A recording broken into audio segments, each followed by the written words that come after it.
성경 봉독하겠습니다. 구약성경 창세기 28장 10절에서 16절까지입니다. 유인물에도 나와 있습니다. 자, 같이 봉독하겠습니다. 야곱이 브엘세바에서 떠나 하란으로 향하여 가더니 한 곳에 이르러는 해가 진지라. 거기서 유숙하려고 그곳에 한 돌을 가져다가 베개로 삼고 거기 누워 자더니 꿈에 본즉 사닥다리가 땅 위에 서 있는데 그 꼭대기가 하늘에 닿았고 또 본즉 하나님의 사자들이 그 위에서 오르락 내리락 하고 또 본즉 여호와께서 그 위에 서서 이르시되 나는 여호와니 너의 조부 아브라함의 하나님이요 이삭의 하나님이라.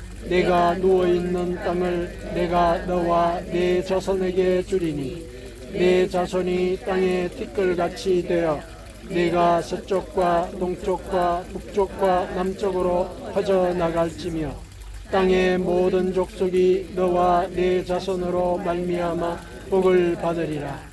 내가 너와 함께 있어 내가 어디로 가든지 너를 지키며 너를 이끌어 이 땅으로 돌아오게 할지라. 내가 네게 허락한 것을 다 이루기까지 너를 떠나지 아니하리라 하신지라. 야곱이 잠이 깨어 이르되 여호와께서 과연 여기 계시거늘 내가 알지 못하였도다. 아멘.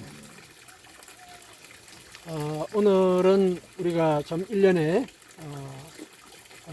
아주 귀한 시간을 우리가 선택을 해서 함께 야외 예배를 드리게 되었습니다. 우선 하나님께 감사를 올려드립니다. 오늘은 이제 소풍을 온 셈인데요. 우리가 일상 속에서 소풍을 한다라는 그 의미가 일상을 벗어나기 위한 목적이 사실상 크지 않습니까? 근데 일상을 우리가 왜 벗어나려고 하느냐? 그 궁극적인 의미는 우리가 일상의 의미를 새롭게 깨닫기 위해서 그런 것이죠. 그러니까 일상을 낯설게 보고자 하는 그런 목적으로 우리가 사실은 일상을 떠나는 그런 일들을 우리가 실행을 합니다. 일상을 떠나서 일상을 바라보게 되면은 일상 속에서 우리가 잊고 지냈던 그 일상의 가치를 새롭게 느끼게 되고 또 우리가 고쳐야 될 부분들 모르고 있었는데 일상이기 때문에 그냥 익숙해서 지내왔던 그런 삶의 요소들 이런 것들을 또 고칠 수 있는 결심을 하게 되는 계기가 됩니다. 그래서 일상을 낯설게 본다는 것 우리 삶에 있어서 굉장히 긍정적인 역할을 하게 되죠. 신앙에 있어서도 낯설게 보는 이런 훈련 굉장히 중요한 그런 시도입니다. 우리가 일상을 살아갈 때 일상이 바쁘다 보면은 일상이 우리의 삶의 모든 생각을 지배하게 되는 경우가 많거든요. 그러다 보면은 일상의 삶의 그런 논리에 따라서 우리가 신앙생활을 하게 되는 경우가 참 많습니다. 그렇게 되면은 우리는 신앙생활을 하는 것이 아니라 일상의 연장으로서 신앙을 갖게 되는 그런 상황에 우리가 접하게 되거든요. 그거는 우리가 경계를 해야 되는 그런 부분이시죠. 하나님을 우리 일상 속에서 만난다. 그런 의미는 굉장히 중요하지만은 우리가 삶을 우리 신앙의 연장으로 이렇게 보는 그 의미의 부정적인 효과로서 그냥 일상 속에 익숙해져 버리는 그런 상황. 그래서 신앙을 우리가 갖는다라고 했을 때 일상 속에서 예배를 보는 것이 그냥 일상의 연장으로 이렇게 느껴지게 되면은 우리가 새로울 것도 없고 또 예배 시간에 하나님에 대한 마음도 새로워지지도 않고 그런 생각들이 우리를 지배하게 되거든요. 그렇게 되면은 우리가 하나님께 예배를 드리는 것이 사실상 나에게도 새롭게 하는 그런 의미로서 작용을 하지 못하거든요. 그래서 신앙생활에 있어서 우리가 우리 자신의 삶을 낯설게 본다는 것, 새롭게 본다는 거죠. 그것은 우리 신앙에 새 힘을 불어넣는 그런 계기가 될 것입니다. 자, 그런 의미에서 오늘 본문은 우리에게 삶과 신앙을 낯설게 본다는 것이 어떤 의미가 있는지 그걸 우리에게 일러줍니다. 본문의 말씀은 우리가 다 알듯이 야곱이 집을 떠나서 외삼촌 집으로 피신하는 그런 과정에 베델이라고 하는 지역의 광야에서 하룻밤을 유숙하는 그런 장면이죠. 지금 이 본문의 말씀이 진행이 되는 이 장면이 베델 광야지요.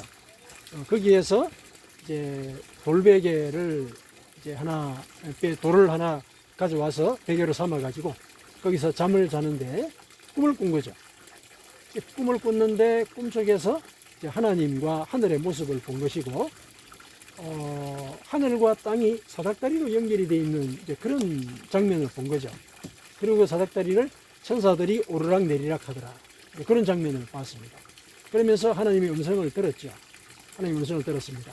그 음성에 대한 말씀이 13절 이하에 나오죠. 그래서 하나님이 자신을 소개하시죠.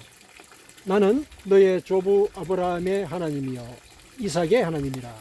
네가 누워있는 땅을 내가 너와 네 자손에게 주리니 네 자손이 땅의 티끌같이 되어 네가 서쪽과 동쪽과 북쪽과 남쪽으로 퍼져갈지며 땅의 모든 족속이 너와 네 자손으로 말미암아 복을 받으리라.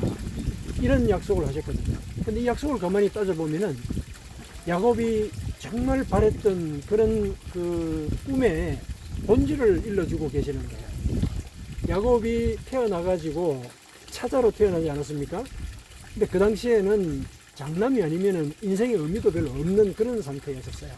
장남이 인생의 모든 것들을 주관하고 통제하고, 그래서 장남만이 인생으로서의 살만한 가치를 자동적으로 느끼게 되는 그런 사회의 체제였거든요.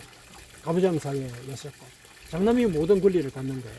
그러니까 차자는 장남의 그늘에 가려져 가지고 사실상 자기의 꿈이 있더라도 꿈을 펼치지 못하는 그런 삶을 살 수밖에 없었어요. 그래서 이 야곱은 차자로 태어나긴 했지만은 장남이 되고자 하는 그런 꿈을 가졌죠. 사실 장남이 되고자 한 거예요. 형의 그 장자 상속권을 팥죽을 이용을 해서 가지려고 했던 것, 그리고 어머니와 같이 예를 들면 사실상 작당을 한 거죠. 작당을 해서 아버지를 속여서 장자가 받을 축복을 가로챈 것, 이거는 결국은 장자가 되고 싶었던 거예요. 장자가 되면은 오늘 하나님이 약속하신 대로 그 사람을 통해서 그 집안의 자손들이 퍼져나갈 거 아닙니까? 퍼져나갈 거거든요. 그래서 하나님이 오늘 꿈속에서 야곱에게 들려주셨던 그 말씀은 내가 너를 너의 집안의 장자로 삼을 것이다, 이 얘기를 하신 거예요.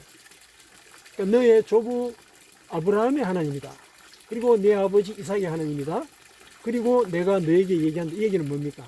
내가 너를 장남으로 삼아서 장남으로서 받을 수 있는 그런 복을 너에게 주겠다, 이 말씀을 하신 거거든요. 그러니까 꿈속에서 하나님이 이제 그런 약속을 하신 거예요. 그 약속을 이제 받게 된 것이죠.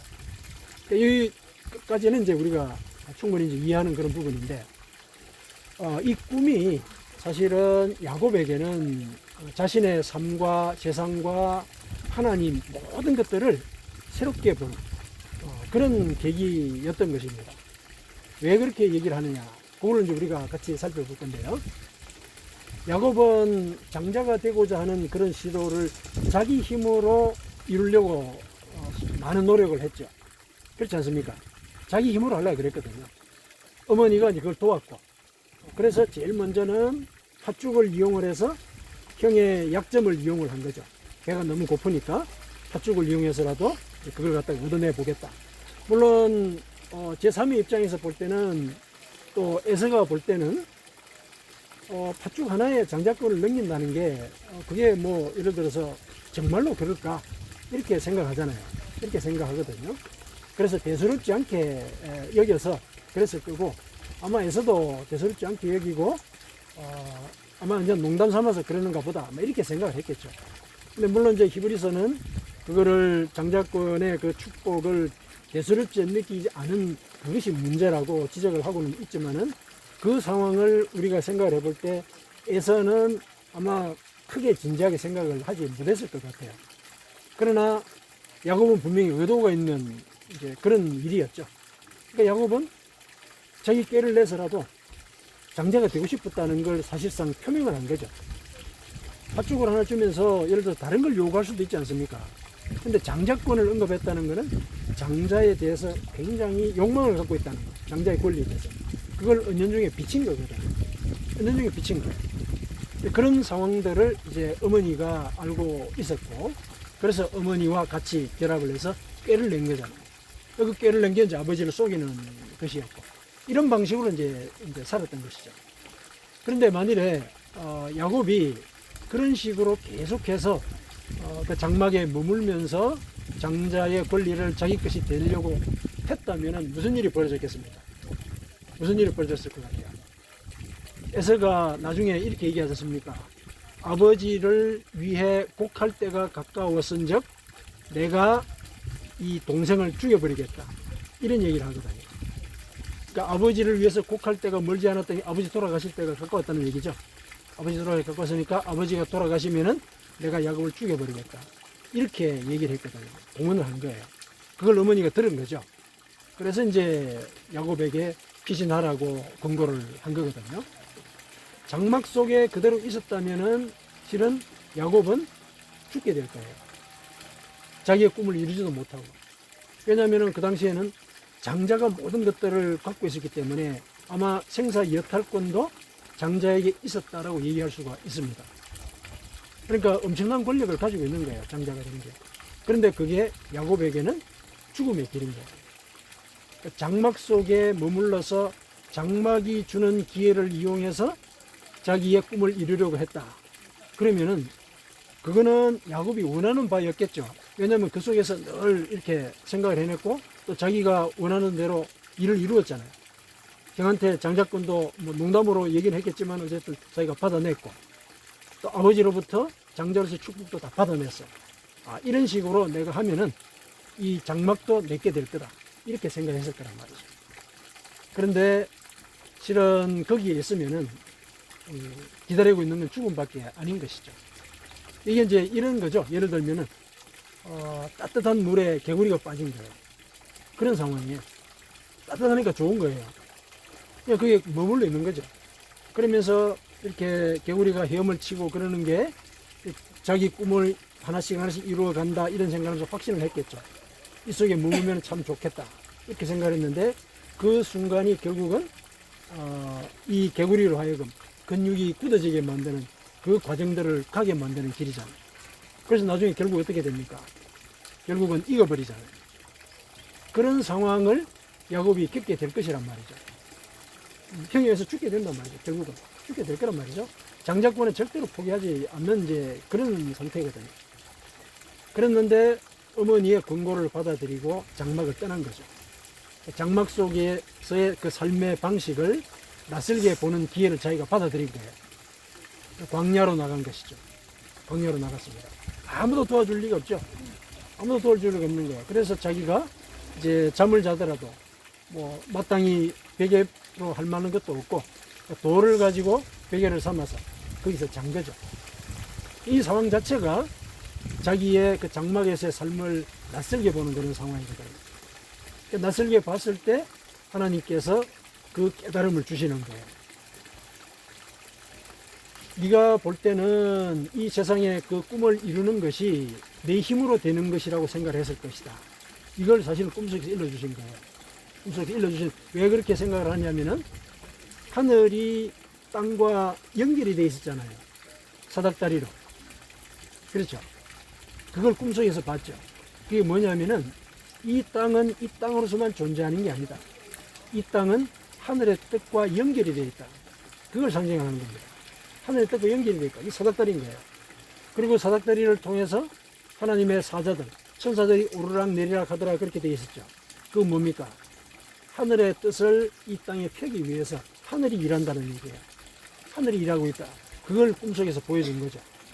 그러니까 네가 장막 속에 있으면은 네가 이 모든 일을 하려고 이 땅에서 얼마나 고생을 할 것이냐. 그러다가 너는 결국 이 땅에서 죽음을 맞이하게 될 것이다. 그러나 네가 가진 그 꿈은 네가 이루는 게 아니다. 왜냐? 그거는 하늘과 땅이 이렇게 연결이 되어 있고, 연결이 되어 있다는 사실을 너에게 알려주는 이유는 내가, 하나님이 너의 조부에게 약속을 했기 때문에 그렇다. 약속을 했기 때문에. 네가 있는 그 땅을 네 조부의 자손들에게 주겠다고 내가 약속을 했기 때문에. 그러니까 하늘의 뜻과 땅이 아브라함을 통해서 연결이 되어 있기 때문에 내가 그 일을 이룰 것이다. 이걸 일러주신 거거든요. 그 꿈은 그런 의미가 있는 거예요. 그러니까 장막에서 꾼 그 꿈을 꿈속에서, 실제 꿈속에서 낯설게 본 거예요. 낯설게 본 거죠. 아, 내가 가진 이 꿈은 내 힘으로 이루어내는 것이 아니구나. 이거는 하나님이 나의 조부의 믿음을 보시고 약속하신 그 약속을 하나님이 이루시는 것이구나. 그걸 일러준 거죠. 그래서 내 뜻대로 하지 않겠다라는 생각을 사실은 꿈속에서 하게 된 거예요. 어디서 그런 근거를 찾을 수 있느냐면은 16절이 그거죠.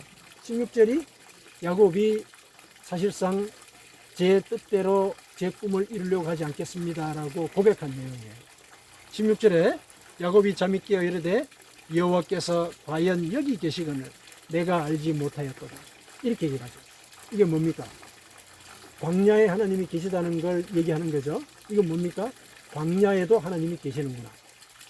물론 장막에서도 내가 어떻게 사는 건지 다 보고 계셨기 때문에 장막에도 계셨지만은 장막에 있을 때는 광야에는 안 계실 것 같았던 그런 하나님이 여기도 계시구나. 그럼 뭡니까? 어디든지 계시다는 거죠. 어디든지 계신다. 그렇다면은 내 꿈도 하나님이 이루어 주실 것이다. 이런 믿음의 고백이 이 속에 들어있는 거예요. 어디든지 계시면서 하나님은 내 꿈을 이루어 주고자 하신다. 보여주셨죠. 천사들이 사닥다리를 통해서 오르내리라 하는 걸 보여주셨단 말이죠. 하늘이 그 꿈을 이루게 한다는 거. 그걸 얘기한 것이죠.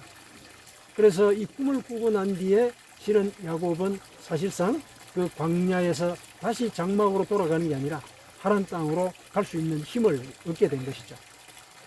하란 땅에 갔을 때도 얼마나 힘들었습니까? 하란 땅에 가서는 외삼촌이 야곱을 쏘겠잖아요.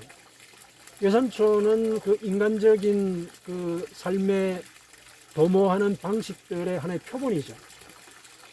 야곱의 분신이에요, 사실은. 야곱이 크면 아마 외삼촌처럼 이제 그렇게 살았던 거죠. 온갖 깨를 다 써가지고 20년 동안 이 사실상 봉급도 안 주고 부려먹은 거죠. 부려먹었지 않습니까? 부려먹으면서 봉급도 안 주려고 자꾸 몇 번씩 거짓말을 했다. 이런 얘기를 야곱이 얘기를 하지 않습니까? 그런 문제가 이제 있었거든요. 그러니까 야곱이 이 외삼촌에게서 이제 그런 모습들이 이제 보여지게 되는데, 보여지는 것이 아니라 이제 그런 걸 갖다가 이제 우리가 확인을 할 수 있게 되죠. 그래서 이제 그런 부분들을 우리가 볼 때 외삼촌처럼 그렇게 살아가는 그 삶의 방식이 결국은 야곱이 장막에 있었으면은 그렇게 이제 살았을 가능성이 있다는 것이죠. 그런 점들을 우리가 새롭게 바라볼 필요가 있겠습니다. 하나님께서는 야곱을 통해서 하나님께서 꿈꾸고 계신 대민족을 이루는 그런 역사를 이루고자 하셨다는 것, 그거를 꿈을 통해서 야곱으로 하여금 깨닫게 하시고, 그 깨달음을 통해서 이제 예를 들어서 야곱이 자기가 이 광야를 지나서 앞으로의 살 길을 계속 나가게 되는 그런 힘을 이제 얻게 되었다는 얘기죠. 그래서 삶을 낯설게 보고 새롭게 보려는 이런 노력, 이것이 인생에 대해서도 그 삶을 계속 추진해 나가는 그런 새 힘을 주고 새 통찰을 준다는 것, 그걸 우리가 기억을 할 필요가 있겠습니다. 그 점을 우리가 늘 기억을 하면서 신앙생활에서도 우리가 우리 자신을 낯설게 보는 그런 삶을 살아가야 할 것입니다. 그러면 신앙생활에서 우리 자신을 낯설게 본다는 것은 그러면 어떻게 하는 것이냐? 그게 이제 사실은 제일 큰 문제잖아요. 우리가 신앙생활을 하면서 낯설게 보는 것이 중요하다고 얘기하는데 어떻게 해야 되는 거야? 그건 예수님이 알려주셨어요. 어떻게 하는 거냐면은 너희는 먼저 그의 나라와 그의 의를 구하라. 이 말씀을 기억하십시오. 우리가 세상을 살아가면서 여러 가지 고려할 것들이 많지 않습니까? 그런데 예수님께서 말씀하셨어요. 너희는 먼저 그의 나라와 그의 의를 구하라. 그러니까 우선 일 앞에서든지 하나님의 나라를 어떻게 이룰 것인가, 나의 결정과 나의 판단과 나의 생각이 하나님의 의로움을 어떻게 이루어 갈 것인가, 이걸 먼저 생각하라는 얘기예요. 이건 뭐냐면은 우리가 일상 속에서 삶을 살았을 때와는 다른 방식이지 않습니까? 그렇잖아요. 우리가 세상을 살 때는 내 생각대로 판단하고 내가 살아왔던 방식대로 우리가 살아가는 게 일반적이잖아요. 그 일반적이죠. 그런데 신앙생활에서 낯설게 본다라는 것은 바로 그런 태도에 우리가 종집을 찍는 거죠. 내가 무슨 결정을 할 때 내가 이제껏 지내왔던 그런 방식이 아니라 먼저 하나님의 나라와 그분의 의가 뭔지 그것부터 생각하라는 얘기예요. 이 태도가 신앙을 낯설게 보게 만드는, 나의 신앙의 관행을 낯설게 보게 만드는 그런 길이 되는 것이죠. 예수님께서 알려주신 그 말씀의 뜻이 그거예요. 예수님도 사실은 너희도 세상을 살아갈 때뿐만 아니라 하나님을 믿는다라고 얘기했을 때도 낯설게 보는, 관행을 낯설게 보는 그런 삶을 살아가야 할 것이다. 이걸 일러주신 것이거든요. 그래서 낯설게 보는 그 과정들이 나를 늘 새롭게 할 것이다. 그렇게 하지 않으면은 이 모든 것을 너에게 대할 것이다 라고 했을 때 그 모든 것들을 우리는 얻기 위해서 계속 염려하면서 살 것이죠. 계속 염려하면서 살죠. 왜냐하면은 염려하면서 이제껏 살아왔거든요. 야곱처럼 염려하고 꾀를 내고 그렇게 살아왔거든요. 그렇죠. 신앙생활에도 그렇게 되면은 우리의 삶은 결국 야곱이 장막에서 살았을 때의 그 마지막, 예상되는 마지막 그런 삶밖에 없다는 것이죠. 그랬을 때 예수님께서 일러주신 그 말씀은 하나님께서 그 꿈을 이루어 주실 것이다. 그러므로 너는 나의 나라와 나의 의로움을 먼저 구하라. 나의 나라와 나의 의로움. 그러면은 내 꿈을 내가 이루어 줄 것이다. 이렇게 이제 말씀하신 것이죠. 그래서 그 말씀을 내가 받아들일 때 나는 하나님이 내가 어디에 있든지 함께 계시는구나. 이런 고백을 할 수 있게 되죠. 그게 제일 중요하죠. 우리 신앙생활에 있어서 어디에 계시든지 하나님이 늘 함께 계신다. 이런 믿음. 그 자체가 내가 인생과 신앙을 새롭게 보고 낯설게 보는 그런 표시이기도 한 것입니다. 아멘.